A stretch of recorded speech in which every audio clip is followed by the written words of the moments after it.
Time for the Environment and Sustainable Development radio program, Think Globally Radio, heard Sunday nights at this time, and on the web at thinkgloballyradio.org, where we have all of our past programs archived. You can listen to those anytime you like. My name is Eric Paglia. In the studio together with Richard Bloom, one of the co-hosts, we have Dave Truba from Geneva, maybe calling in a little bit later, but we'll see if that's going to transpire tonight or not.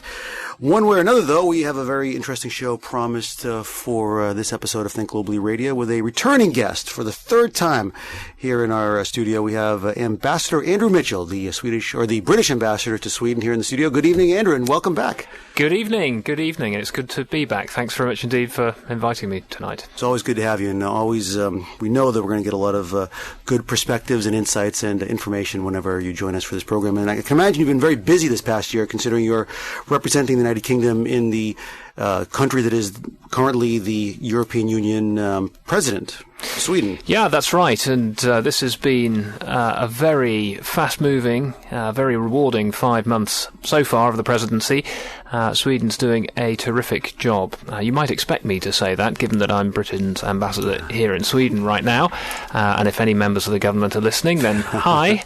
But no, genuinely, they're doing a very, very good job. And it shows just how effective a country like Sweden can be in driving the European Union. It's good to see. And these days, any 6-month period, I suppose, is extremely important. But it seems like these past 5 months and the current next month and a half we left in this year seem to be especially important, considering the Lisbon Treaty has now been ratified and is in effect, I presume? It will be on the 1st of December. In fact, it takes effect on the 1st of the month following the final ratification. So we're expecting that to be the 1st of December. Okay, and more importantly, for the mission of this particular program, this Environment and Sustainable Development program, it is also the COP15 negotiations in Copenhagen in about 3 weeks' time.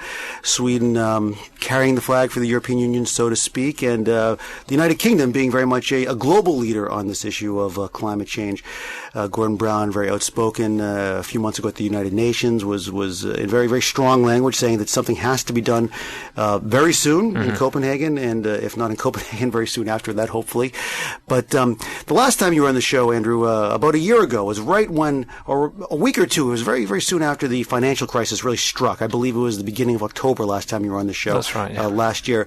And just to get us up to speed, things looked pretty bleak back then, but despite the fact that it seemed like the world was perhaps heading for a depression, a financial depression, the United Kingdom stepped forward and said, we're not going to let this distract us from our goals when it comes to fighting global warming. We're going to increase our commitment to cutting greenhouse gas emissions by 80% by 2050 was a commitment the United Kingdom made back then. Is that still the goal at this point? Yes, absolutely it is, Eric. And this is very important for us that we're not distracted by the economic crisis. The economic crisis has been a very deep crisis. It's been probably the deepest crisis since the Great Depression. And let's be clear, we're not through the woods yet. We emerge from the woods. When we emerge properly from the woods, we emerge with very significantly lost output. I mean, even if our economies are now beginning to grow again, even if we're returning to something approximating to a reasonably benign environment for economic growth, we've taken a heck of a hit. Our banking sector is still fragile, and there are a lot of people out there that have lost jobs, and the full effects of the economic crisis in terms of unemployment are yet to be felt. So this is a difficult environment, but you're quite right. Notwithstanding all of that, the fact is that we know that our economies will grow again. We know that we will return to growth. And it's not without actually quite a lot of fast footwork and some extremely adept handling of the global economy by world leaders. I mean, I think if there's a big distinction to be drawn between the Great Depression and this economic crisis, it's the fact that the world acted, and it acted smartly, it learnt the lessons, and it took the actions necessary to stimulate the economies, to fix the financial sector, and actually to do that in a way that worked together, that didn't raise new protectionist barriers between economies, but kept the global economy ticking over. And this is really to the credit of world leaders. What I'd say, though, is that is, however difficult a crisis, nothing by comparison to the seriousness of the climate crisis that we face. This is a deep and sustained crisis, the consequences of which, if we fail to tackle it properly, will be of much, much greater consequence, not just for the economies, but for the planet as a whole. So yes, absolutely, we stick to our commitments and we keep our eyes on what is actually strategically the much bigger challenge, the challenge of climate change. So why is then, I mean, if we've gone through such a major and deep financial crisis, and as you said, the leaders of the world took action, they managed to do coordinated action to some extent or another, not always working so smoothly, but why is the climate crisis so much more difficult to tackle than a financial crisis, which would seem to be even in some ways a more complicated problem?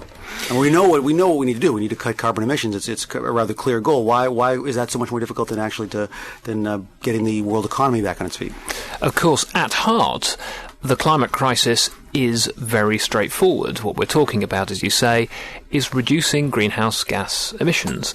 And it's as simple as that. The problem is that in order to put that into a framework that respects the relationships between nations, what you've got to do is build probably the most complicated piece of international architecture that has ever been built. The treaty that will ultimately emerge from this process will have all of the economic complexity of the world, the WTO agreement.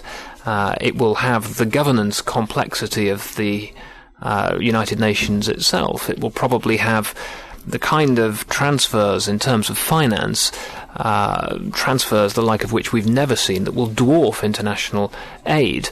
It looks, in terms of the way that the agreement is put together, like an accommodation between the big economies in the world, almost a negotiation, a global negotiation about power in the global economy. It carries so many very difficult sort of relationships between nations, in the sense that, you know, this is partly about the relationship between the rich North and the poor South. It's partly also about the relationship between the growing new economies, the developing economies in the world, and the older economies. It's about the responsibility for emissions historically. It's about what the economy will look like in 50 or 60 years' time. And actually at the heart of that, what you have is a relationship between the United States and particularly China, probably the first example of a nation of the scale, the scope of China rising peacefully in the context of a pre-existent global architecture. This is very, very complex, and actually, you know, therefore, when you're looking at trying to build international agreements in that kind of a context, you expect that you've never really dealt with anything quite like this before, and that's the reality of it.